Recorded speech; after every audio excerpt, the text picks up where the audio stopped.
Hello friends, स्वागत है आप लोग का एनसीईआरटी जोन में। करेंट अफेयर्स अब हम शुरू करने वाले हैं।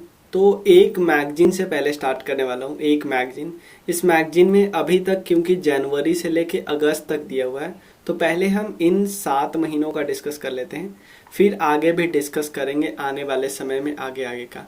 तो हम इसमें देखो 2 मैगजीन का कम से कम सहारा लेंगे और इसमें एक्स्ट्रा मैं करा क्या दूंगा। इस मैगजीन से एक्स्ट्रा मेरा मकसद होगा आपका लिंक करना, करंट अफेयर्स को स्टैटिक से लिंक करके स्टैटिक का रिवीजन करना। करंट का तो रिवीजन कर ही रहे हैं, कर ही लेंगे, तो दोनों का रिवीजन साथ साथ करने का मेन मकसद है। तो करंट अफेयर्स को अकेले नहीं पढ़ेंगे, स्टैटिक का रिवीजन साथ में होगा करंट अफेयर्स के साथ जहां भी लगेगा। और एक करंट अफेयर्स पढ़ेंगे, उससे लिंकेज वाला जो करंट अफेयर्स होगा वो भी साथ पढ़ेंगे। तो पहले हम इसमें स्टार्ट करें। इस बुक में आपको मिलेगा बहुत अच्छे से ऑर्गेनाइज करके करंट अफेयर्स, स्टेट स्पेशल, उसके अलावे साइंस, नेशनल, इंटरनेशनल, एनवायरनमेंट से रिलेटेड टॉपिक वाइज अपॉइंटमेंट किन किन का हुआ है, index, important days, military exercise, सब कुछ, अपकमिंग स्कीम, जो भी मतलब अपकमिंग गोल जो गवर्नमेंट ऑफ इंडिया के होते हैं, स्कीम, स्टेट स्कीम है, सब कुछ। तो बहुत अच्छा बुक है। तो चलिए सबसे पहले हम पहला सेट स्टार्ट करते हैं। 800 क्वेश्चन। देखो दोनों मीडियम में आ गई बुक। ये एक इंग्लिश वाला 1 महीने लेट आया है, इसलिए इसमें 1 महीने का एक्स्ट्रा इन्फॉर्मेशन दिया हुआ है। और उसके अलावा मैं बता दूं कि 800 इसमें एमसीक्यू दिया हुआ है, और ये जो सारे एमसीक्यू है ना, ये बुक से ही बन जाएंगे। इसी बुक में सारे एमसीक्यू के इन्फॉर्मेशन भी दिए हुए हैं। तो हम एमसीक्यू से स्टार्ट करते हैं। एमसीक्यू से स्टार्ट करने का मतलब है कि आप एक तो अपना स्कोर चेक करो, ठीक है, और सेकंड आप क्या कर सकते हो, मेरी तरह सीख सकते हो। यहाँ पे मैं जो कर रहा हूँ लिंक, कि करंट अफेयर्स को स्टैटिक से लिंक करना सीख रहे हैं। तो चलिए शुरू करते हैं। सबसे पहले एक चीज़ ध्यान रखिएगा, इस नंबर पे आप मैसेज करिएगा। आपको कोई भी डाउट हो, कोई भी फीडबैक देना हो, तो इस नंबर पे व्हाट्सएप करना, ठीक है। चलिए सबसे पहला है, निम्नलिखित में से किस अंतरिक्ष एजेंसी, कौन सी स्पेस एजेंसी है जिसने अनाउंस किया है कि अपना पहला ऑर्बिटर भेजेगा इनविजन। नाम क्या है? इनविजन। ऑर्बिटर का नाम है इनविजन। कहाँ पे? प्लैनेट वेनस पे, यानी शुक्र ग्रह पे कौन सा स्पेस एजेंसी ने प्लान बनाने की ऑर्बिटर भेजेगा। देखो 3 चीज होता है। एक होता है ऑर्बिटर, जैसे ये वेनस है। वेनस पहले समझो है कहाँ पे। ये वेनस आपको दिखेगा। सबसे पहले आता है मर्क्यूरी के बाद ही आता है वीनस के बाद आता है अर्थ। समझिए, मर्क्यूरी के बाद वीनस के बाद अर्थ। इसको टाइम कितना लगता है? कितना वो देख लीजिएगा। 224 डेज के आसपास लगता है पूरे अर्थ को, सन को ऑर्बिट करने में, सबकी ऑर्बिटर। क्योंकि अर्थ को कितना लगता है? 365 डेज लगता है। तो 3 चीज में, एक ऑर्बिट का मतलब है कि चारों तरफ घूमना। ऑर्बिटर के अलावा एक चीज होता है लैंडर, मतलब लैंड कराना यहाँ पे। और उसका बाद एक होता है रोवर। जैसे कि आपको पता है जो हमारा चंद्रयान मिशन था ना, चंद्रयान मिशन में 3 चीज था। एक था ऑर्बिटर एकदम सक्सेसफुल हो गया। उसके अलावे एक था रोवर। पहले था लैंडर, पहले क्योंकि आपको ऑर्बिट कराना है, उसमें से कुछ निकलेगा जो यहाँ पे लैंड करेगा। और उसके बाद एक निकलेगा जो मतलब यहाँ पे चलेगा। एक 8 पहिए की गाड़ी होती है जो चलेगी इस पे, और फिर देखेगी बहुत कुछ। और ये भी आपको याद होगा साथ साथ, जो लैंडर का नेम था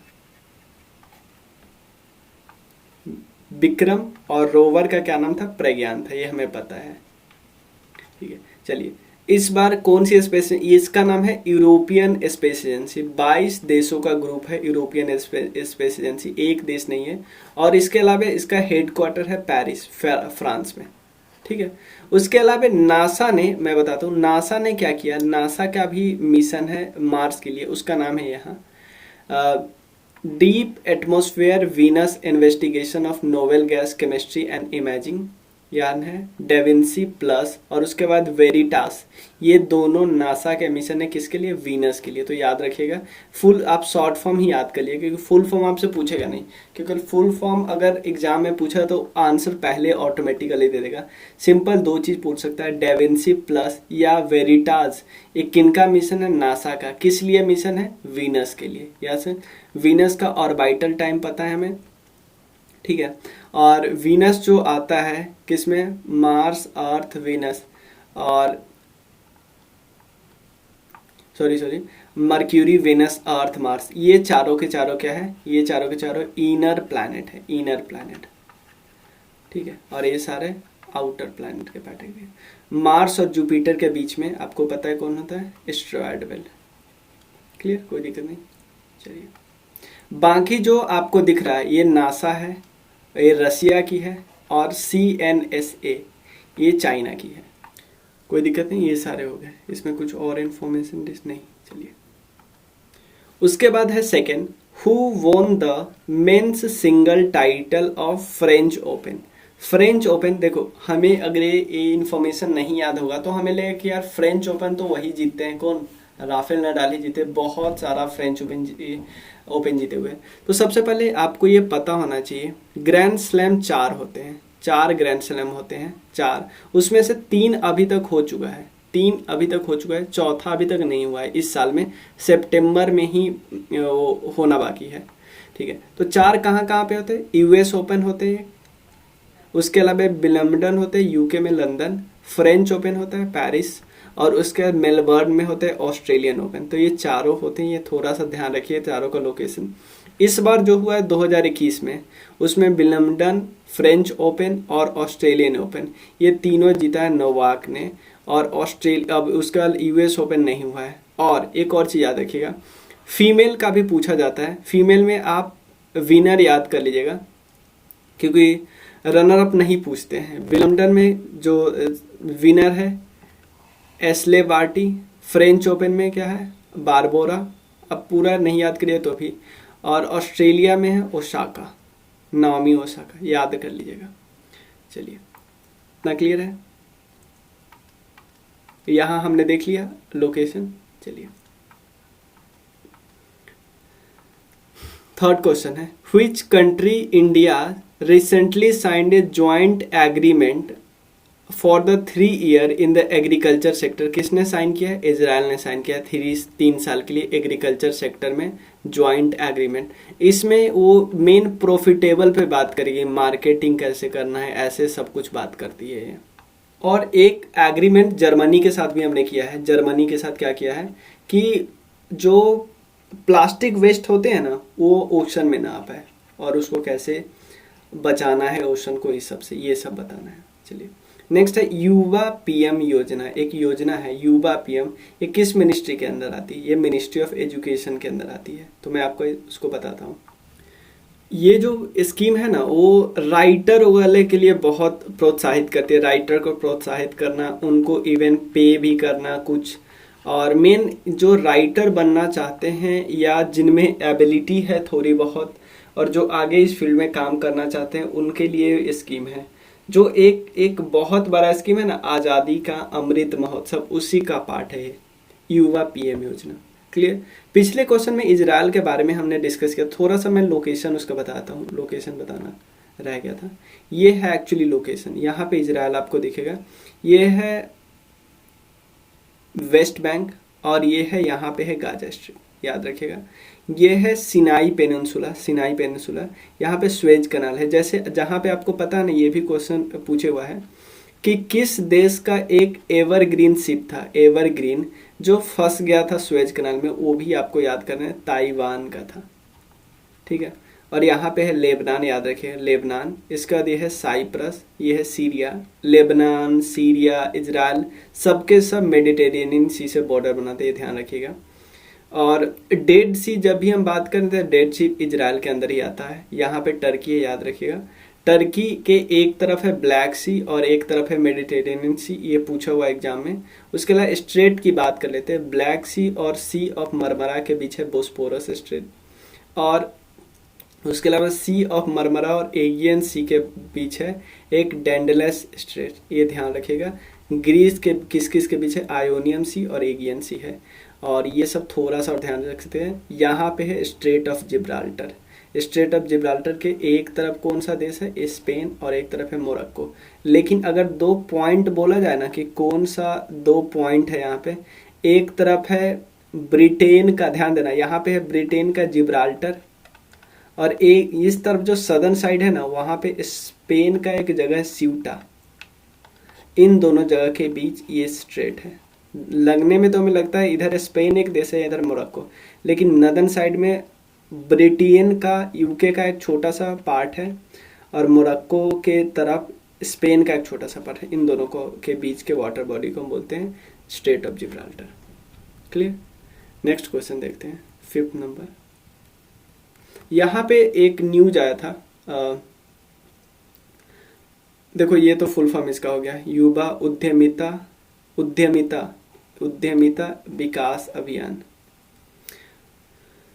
इसका फुल फॉर्म भी आगे एक क्वेश्चन में, उद्यमिता। और एक और चीज, जब आपको यहाँ पे एक जेरूसलेम में एक मॉस्क है, अल अस्का मॉस्क, ये बहुत न्यूज में था। यहाँ पे आपको पता है बहुत इशू आ गया था। यहाँ पे डोम ऑफ रॉक है, यहाँ पे टेम्पल माउंट है, अल हराम अल शरीफ। ये एक ऐसा जगह है ना जहाँ पे आपको मुस्लिम, पैलेस्टीनियन और उसके अलावा मुस्लिम और जूस और उसके बाद क्रिश्चियन, तीनों का स्मारक यहाँ पे मिलेगा आपको, तीनों रिलीजन का। ये भी क्वेश्चन आपसे पूछा जा सकता है। 5th नंबर क्वेश्चन है, केंद्र सरकार ने, मतलब सेंट्रल गवर्नमेंट ने रिसेंटली डिसाइड किए हैं वो लोग कि हम लोग पराक्रम दिवस मनाएंगे। पराक्रम दिवस तो मनाएंगे, लेकिन किनके बर्थ एनिवर्सरी पे, इंपॉर्टेंट है ना, किनके बर्थ एनिवर्सरी पे। तो आपको बताना है किनके बर्थ एनिवर्सरी, तो सुभाष चंद्र बोस जी के बर्थ एनिवर्सरी पे। इनका बर्थ एनिवर्सरी एक्चुअली है कब, 23 जनवरी को। 23 जनवरी को इनका बर्थ एनिवर्सरी मनाया जाता है। 2021 में इन्होंने बोला कि हम मनाएंगे। ये 124वां बर्थ एनिवर्सरी है, 124वां, याद रखिएगा।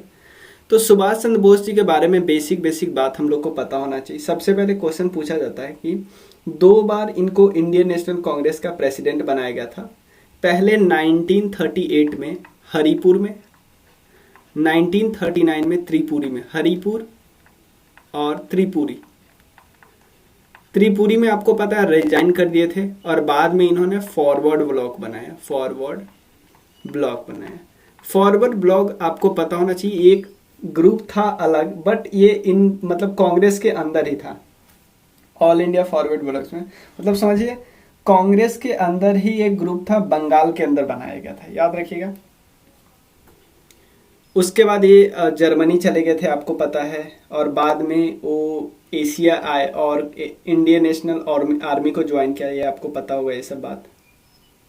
इंडियन नेशनल आर्मी को ज्वाइन करने के बाद उन्होंने एक आज़ाद हिंद गवर्नमेंट बनाया। आज़ाद हिंद गवर्नमेंट, एक ऐसा गवर्नमेंट जिनकी अपनी करेंसी थी, अपनी पोस्टेज थी, अपने स्टाम्प थे, ये बात सब के बारे में है। क्लियर, यही बात सब इनके बारे में है। एक और इम्पॉर्टेंट है, एक हम बार बार बोलते हैं, दिल्ली चलो मूवमेंट। दिल्ली चलो मूवमेंट इन्होंने ही दिया था। कब, 1943 में सिंगापुर में, ठीक है ना। मतलब वो अपने गवर्नमेंट जो था ना, आज़ाद हिंद गवर्नमेंट, वहाँ से बोले। तो जो दिल्ली चलो मूवमेंट इन्होंने ही दिया था, ये बात याद रखना है। क्लियर। अब एक और है बाल गंगाधर तिलक। ये आपको पता है कौन से लीडर थे, एक्सट्रीमिस्ट लीडर थे, एक्सट्रीमिस्ट, ठीक है। बाल गंगाधर तिलक जी के बारे में बहुत सारी इंफॉर्मेशन आपको याद करने चाहिए, क्योंकि बहुत ज़्यादा क्वेश्चन पूछा जाता है इन पे। एक तो एक्सट्रीमिस्ट जो फिलॉसफी थी, जो गरम दल वाले नेता थे, उनके सबसे इम्पॉर्टेंट नेता थे, ठीक है। और उसके अलावा इन्होंने स्टार्टिंग में एजुकेशन के फील्ड में काफ़ी काम किया। डेक्कन एजुकेशन सोसाइटी बनाया, फर्ग्यूसन कॉलेज के वन ऑफ द फाउंडर थे। इसके बाद इनका जो स्लोगन था वो काफ़ी इंपॉर्टेंट था, Swaraj is my birth right and I shall have it. इनका आपको पता है ना। उसके अलावा एक किताब आई थी अच्छी किताब थी, इंडियन अनरेस्ट। इंडियन अनरेस्ट किताब का नाम था। किताब के राइटर थे एक इंग्लैंड के जर्नलिस्ट जिनका नाम था वेलेंटाइन चिरॉल। वेलेंटाइन चिरॉल, इन्होंने बोला कि फादर ऑफ इंडियन अनरेस्ट कौन है? बाल गंगाधर तिलक। बाल गंगाधर तिलक को फादर ऑफ इंडियन अनरेस्ट बोला। इन्होंने स्वदेशी मूवमेंट को बहुत ज्यादा प्रोपागेट किया। उसके अलावे ये इंडियन नेशनल कांग्रेस से अलग कब हो गए? अलग हो गए 1907 में सूरत स्प्लिट में। आए कब? लखनऊ पैक्ट में। लखनऊ पैक्ट, जब लखनऊ मर्जर हुआ था। मर्जर में क्या हुआ था? नरम दल और गरम दल की मुलाकात हुई थी। एक हुआ लखनऊ पैक्ट। जब भी हम बोलते हैं ना पैक्ट, एक मर्जर का मतलब है जो पुराने बिछड़े हुए दोस्त मिल गए थे, नरम दल और गरम दल। पैक्ट का मतलब हुआ मुस्लिम लीग और इंडियन नेशनल कांग्रेस आपस में आए। उसके अलावे इन्होंने क्या किया? किताब, इनकी न्यूज़पेपर बहुत फेमस है। एक है केसरी जो कि मराठी में लिखी गई थी, और एक है महाराठा, ये इंग्लिश में लिखी गई थी, याद है? उसके अलावा और भी इनकी किताब है। एक है Arctic home of the Vedas. Arctic home of the Vedas इनकी किताब का नाम है। उसके अलावा गीता रहस्य। ये सब इनके बारे में इंफॉर्मेशन है जो कि पूछा जाता है। एक और चीज इनको आपको पता है ना, 1908 से 1914 के बीच ये इनको मैंडले जेल में रखा गया था, क्योंकि ये जो रेवोल्यूशनरी थे खुदीराम बोस जी और प्रफुल्ला चाकी जी को डिफेंड कर रहे थे। और ऐसा बोला जाता है बाल गंगाधर तिलक की किताबें या इनके न्यूज़पेपर पढ़ के ही ये जो रिवॉल्यूशनरी और ज़्यादा देश के लिए अपना बलिदान देने को तैयार हो गए थे। ठीक है। बाबा साहब भीमराव अम्बेडकर के बारे में भी बहुत सारी इन्फॉर्मेशन आपको पता होने चाहिए। बहिष्कृत हितकर्मी सभा इन्होंने बनाया। उसके बाद जब एक कमेटी बनी थी, मतलब संविधान बनाने के लिए, उसमें जो ड्राफ्टिंग कमेटी थी उनके हेड थे, इनको आर्किटेक्ट बोला जाता है भारतीय संविधान का। क्या है? ठीक है ना। बाबू कुंवर सिंह के बारे में कौन नहीं जानता, ये जगदीशपुर से बिलोंग करते थे। एक चीज इनके बारे में थोड़ा आपको नहीं पता होगा, मतलब जगदीशपुर जो भोजपुर वाला एरिया थे, डायनेस्टी कौन थी ये भी याद कर ले। उज्जैनिया परमार राजपूत वाले डायनेस्टी से बिलोंग करते थे। एक क्वेश्चन बीपीएससी ने ये भी पूछा था कि क्या ये अकेले लड़ रहे थे? नहीं, इनके बहुत तो लोग थे, मतलब 80 से ऊपर इनके, मतलब 80 नहीं, मतलब 80 साल के आसपास से थे, लेकिन बहुत सारे लोग इनका सपोर्ट कर रहे थे, बहुत सारे इनके सिपाही।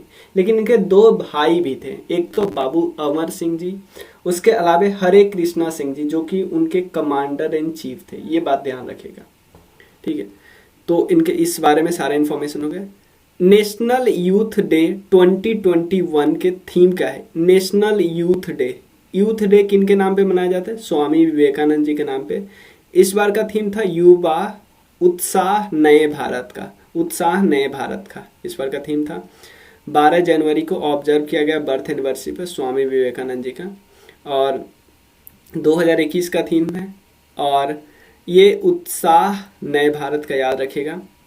इसके अलावे ministry of youth affairs and sports ने इसको ऑर्गेनाइज किया, और एक किसका पार्ट है? नेशनल यूथ फेस्टिवल का पार्ट है। और उसके अलावे एक और चीज़ याद रखिएगा, मतलब as part of national youth festival national youth parliament festival भी मनाया जाता है। अब इसका मतलब क्या है? नेशनल यूथ पार्लियामेंट फेस्टिवल, देखो जो लोग 18 साल में वोट देना शुरू कर देते हैं, लेकिन उनको इलेक्शन में पार्टिसिपेट करने के लिए लग जाते हैं 7 साल, मतलब इलेक्शन लड़ने के लिए कम से कम 25 होना चाहिए ना मिनिमम, एमएलए या एमपी बनने के लिए, लोकसभा और स्टेट लेजिस्लेटिव असेंबली।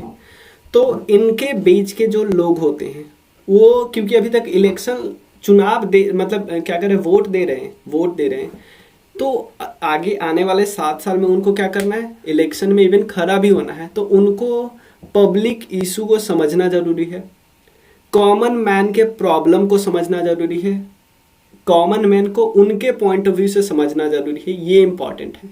और ये ऑर्गेनाइज कौन करवाता है? क्योंकि जब तक समझेंगे नहीं आप इलेक्शन में खड़ा होकर क्या करोगे? तो ये 7 साल बहुत इंपॉर्टेंट होते हैं, क्योंकि इस में आपको समझना है कि क्या जरूरी है, लोगों का प्रॉब्लम क्या है, क्योंकि हमें अब इलेक्शन लड़ना भी है। इसको कौन ऑर्गेनाइज करवाता है? नेशनल सर्विस स्कीम एनएसएस और नेहरू युवा विज्ञान संगठन, ये सब पूछा जा सकता है। स्वामी विवेकानंद जी का बचपन का नाम था नरेंद्र दत्त। इनको फिलॉसफी कौन सी फेमस थी इनकी? वेदांता और योगा। रामकृष्ण परमहंस के चीफ डिसाइपल थे, ये याद रखना है। रामकृष्ण मिशन को एस्टैब्लिश किया इन्होंने 1897 में। और उसके अलावा 1893 वाला इनका आपको भाषण भी इम्पॉर्टेंट है, जहाँ पे हिंदुज़म की फिलॉसफी के लिए गए थे, ठीक है। उसके अलावा रामकृष्ण मिशन का क्या मेन एरिया था वो आपको पता है। बेलूर मठ के आस पास में उनका डेथ हो गया था। बेलूर मठ का संस्थापक यही थे, ठीक है ना। इट इज नहीं, बेलूर मठ के संस्थापक थे रामकृष्ण, जो रामकृष्ण परमहंस, याद रखिए। स्वामी विवेकानंद की थी, स्वामी विवेकानंद जी ने ही बेलूर मठ की संस्थापना की थी, याद। चलिए 8 कितना तक हो गया हमारा? Who is the author of the book The Commonwealth of Cricket? The Commonwealth of Cricket एक किताबें आई है। कॉमनवेल्थ ऑफ क्रिकेट के राइटर है रामचंद्र गुहा जी। इनकी बहुत सारी किताबें हैं, बहुत फेमस। चलिए, फर्स्ट खेलो इंडिया स्पोर्ट्स स्कूल, जो इस्टाब्लिश किया गया है नॉर्थ ईस्ट इंडिया में, ये कहाँ पे, ये बताना है आपको। ये है कहाँ पे?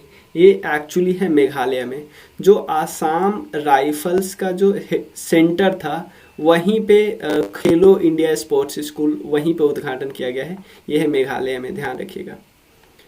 मेघालय का लोकेशन बहुत इंपॉर्टेंट है, आपको पता होना चाहिए। मेघालय एक तरफ से बॉर्डर बनाता है, नीचे से बॉर्डर बनाता है बांग्लादेश के साथ, ऊपर से आसाम के साथ, क्लियर, और किसी के साथ नहीं। तो बस याद रखिए कि ये एक नॉर्थ ईस्ट का एक ऐसा स्टेट है जो 2 के साथ बॉर्डर, सिर्फ एक नॉर्थ ईस्ट स्टेट के साथ बॉर्डर बनाता है। चलिए 9th क्वेश्चन है, with which organisation the government of India has recently signed a loan agreement? मतलब कि एक लोन का एग्रीमेंट साइन किया है, किसके साथ साइन किया है? ये याद रखिए, वर्ल्ड बैंक के साथ साइन किया है, ठीक है, वर्ल्ड बैंक के साथ। तो वर्ल्ड बैंक के बारे में बेसिक कुछ बातें हम डिस्कस कर लेते हैं। ये वर्ल्ड बैंक ग्रुप है, एक इंटर गवर्नमेंटल ऑर्गेनाइजेशन है। उसके अलावा इनका मेन पर्पस है इकोनॉमिक डेवलपमेंट। तो अगर रोड बनाने के लिए पैसा दे रहा है, और हाँ, बहुत कम इंटरेस्ट रेट पे दिया जाता है, लेकिन बहुत ज़्यादा ये पहले देख पड़ताल करते हैं तभी देते हैं। उसके अलावा इसका हेडक्वार्टर आपको वांसीकटन DC में मिल जाएगा। मेंबरशिप है 189 स्टेट। डेविड मालपास प्रेसिडेंट है। MD और CFO क्या है? अंशुला कांति, याद रखिएगा। उसके अलावा कई रिपोर्ट निकाली जाती है वर्ल्ड बैंक ग्रुप के साथ। Ease of doing business report, India की रैंकिंग हमेशा इंप्रूव हो रही है पिछले 5 साल से। Human capital index, world development report, global economic prospect. अगर हम बात करते हैं वर्ल्ड बैंक ग्रुप का, तो वर्ल्ड बैंक ग्रुप में 5 आती है बॉडी, जिसमें पहला आता है international bank for reconstruction and development, international development association.